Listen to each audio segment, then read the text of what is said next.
ಪರಿಶುದ್ಧ ನಾಮಕ್ಕೆ ಸ್ತೋತ್ರವಾಗಲಿ. ಯೆಶಾಯನು ಬರೆದ ಗ್ರಂಥ 25ನೇ ಅಧ್ಯಾಯ 2ನೇ ವಚನ.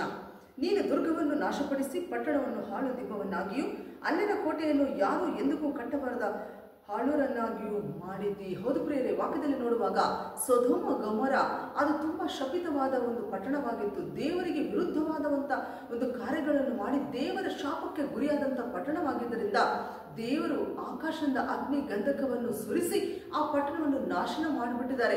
ಅಲ್ಲಿ ನಂಬಿಗಸ್ತನಾದಂಥ ಲೋತು ಕುಟುಂಬವನ್ನು ಮಾತ್ರ ದೇವರು ಕಾಪಾಡಿದಂಥ ವಾಕ್ಯದಲ್ಲಿ ನೋಡುತ್ತೇವೆ. ಅಂದು ಅನೇಕ ವರ್ಷಗಳ ಹಿಂದೆ ನಾಶ ಮಾಡಿದಂಥ ಆ ಒಂದು ಸೊದೋಮ ಗೊಮೋರ ಪಟ್ಟಣ ಇವತ್ತಿನವರೆಗೂ ಯಾರು ಕೂಡ ಅದನ್ನು ಮತ್ತೆ ಕಟ್ಟಕ್ಕೆ ಆಗುತ್ತಿಲ್ಲ ಪ್ರೇರೆ. ಯಾಕಂದ್ರೆ ದೇವರು ಒಂದು ಸಾರಿ ನಾಶನ ಮಾಡಿಸಿದಾಗ ಮತ್ತೆ ಅದನ್ನು ಯಾರು ಕೂಡ ಕಟ್ಟುವುದಕ್ಕೆ ಆಗುವುದಿಲ್ಲ.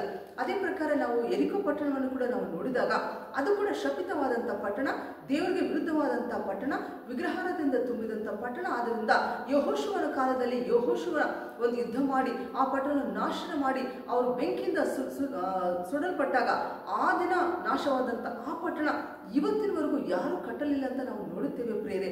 ಹೌದು, ಆದ ಕಾರಣ ನಾವು ಕೂಡ ಹೇಗಿರ್ಬೇಕಂದ್ರೆ ನಮ್ಮ ಜೀವನದಲ್ಲಿ ಯಾವತ್ತೂ ಕೂಡ ದೇವರ ಶಾಪಕ್ಕೆ ಗುರಿ ಆಗದಂಗೆ ಯಾವಾಗಲೂ ಆತನ ಪ್ರೀತಿಯುಳ್ಳ ಮಕ್ಕಳಾಗಿ, ಮಗಳಾಗಿ ಆತನ ಹೇಳಿದ ಪ್ರಕಾರ ನಡೆಯುತ್ತಾ, ಕ್ರೈಸ್ತರಾಗಿ ಅಷ್ಟೇ ವಾಕ್ಯ ಓದುತ್ತಾ, ಪ್ರಾರ್ಥನೆ ಮಾಡುತ್ತಾ, ಸಭೆಯ ಒಂದು ಸಹವಾಸದಲ್ಲಿದ್ದು ಆತನ ಕೊಡುವ ಎಲ್ಲಾ ಒಂದು ಕಟ್ಟಡಗಳನ್ನು ನಾವು ಆಜ್ಞೆಗಳನ್ನು ಪಾಲಿಸುತ್ತಾ ನಡೆದಾಗ ದೇವರು ಒಂದ್ ವೇಳೆ ನಮ್ಮಲ್ಲಿ ಏನಾದರೂ ಶಾಪ ಹೊಂದಿದ್ರು ಕೂಡ ಅದನ್ನು ತೊಳೆದು ಹಾಕಿ ನಮಗೆ ಆಶೀರ್ವಾದಗಳನ್ನು ಕೊಡುತ್ತಾರೆ.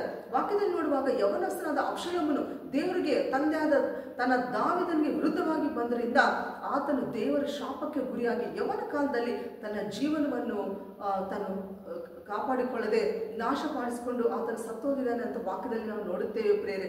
ಹಾಗಿರದೆ ನಾವು ಏನು ಮಾಡಬೇಕು ಅಂದರೆ ಪ್ರತಿದಿನ ದೇವರಿಗಾಗಿ ನಾವು ಜೀವಿಸಬೇಕು. ನಾವು ನಮ್ಮ ಕೆಲಸ ಉದ್ಯೋಗ ಏನೇ ಮಾಡ್ತಿದ್ರು ಕೂಡ ದೇವರಿಗೆ ಪ್ರಥಮ ಸ್ಥಾನ ಕೊಟ್ಟು ದೇವರ ಚಿತ್ತ ಪ್ರಕಾರ ನಡೆಯುತ್ತಾ ಆತನ ಆಜ್ಞೆಗಳನ್ನು ಅನುಸರಿಸ್ತಾ ನಡೆದಾಗ ಶಾಪ ತೆಗೆದುಹಾಕಿ ನಮ್ಮ ಜೀವನದಲ್ಲಿ ಯಾವಾಗಲೂ ಸಂತೋಷ, ಸಮಾಧಾನ, ನೆಮ್ಮದಿ, ಆರೋಗ್ಯ ಕೊಟ್ಟು ಇನ್ನು ಹೆಚ್ಚಾದ ಜೀವನಗಳಿಂದ ಈ ಲೋಕದಲ್ಲಿ ಇಟ್ಟು ಅನೇಕರಿಗೆ ನಮ್ಮನ್ನು ಮಾದರಿಯಾಗಿರುತ್ತಾರೆ.